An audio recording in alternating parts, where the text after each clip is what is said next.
He allegedly solicited murders and hate crimes based on race, religion, national origin, sexual orientation, and gender identity. And today he was in federal court to hear the 15 charges against him. Matthew Allison of Boise was arrested Friday for being allegedly one of the leaders of a transnational terrorist group and inciting violence against federal officials and including how-to instructions for making explosives. The group he was a part of did all this online, we're told, over the social media platform Telegram. The Department of Justice called last week's arrest, quote, a warning that committing hate-fueled crimes in the darkest corners of the internet will not hide you. We have a crew in federal court at the moment for Allison's arraignment, which just wrapped up. But Aspen Shumpert details the federal charges and describes what officials found on him and in his apartment after arresting him. 37-year-old Matthew Allison from Boise and 34-year-old Dallas Humber of California were both arrested Friday on 15 different felony charges. The Boise Police Department says one of their officers helped the FBI arrest Allison in Boise.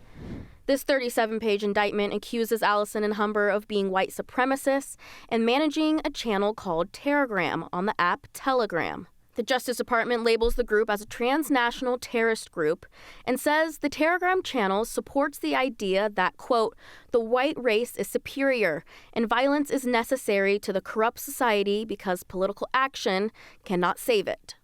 The indictment alleges the two conspired to recruit people to carry out attacks, aligning with that idea.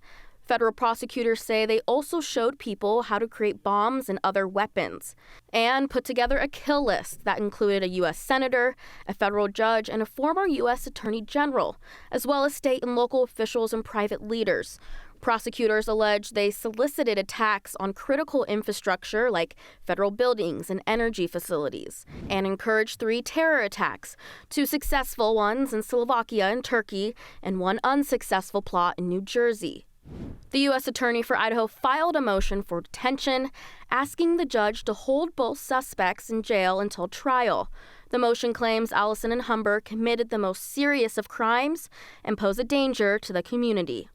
According to prosecutors, when Allison was arrested in Boise, he had a bag with items like phones, a gun and ammunition, and lockpicking equipment.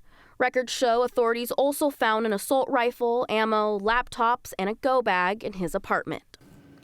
If convicted, both Allison and Humber face a maximum of 220 years in prison. Again, we did have crews in court for Allison's arraignment just before this. There was no entry of a plea. He was just read his charges, and the hearing for the detention was scheduled for September 18th. Okay, so Morgan Romero was in court today. Did you talk to her about kind of what his, I guess, appearance and maybe his mood might have been? Yeah, we briefly talked. She said, he was in an orange jumpsuit and he did have handcuffs on, but nothing about his appearance or how he was acting in court. Again, it was very quick. Yeah. I think it was maybe 20 minutes, and so kind of watching from now between September 18th to see what else we can find out. Today, the first of many steps in this whole process. Yep. Thank you very much, Aspen.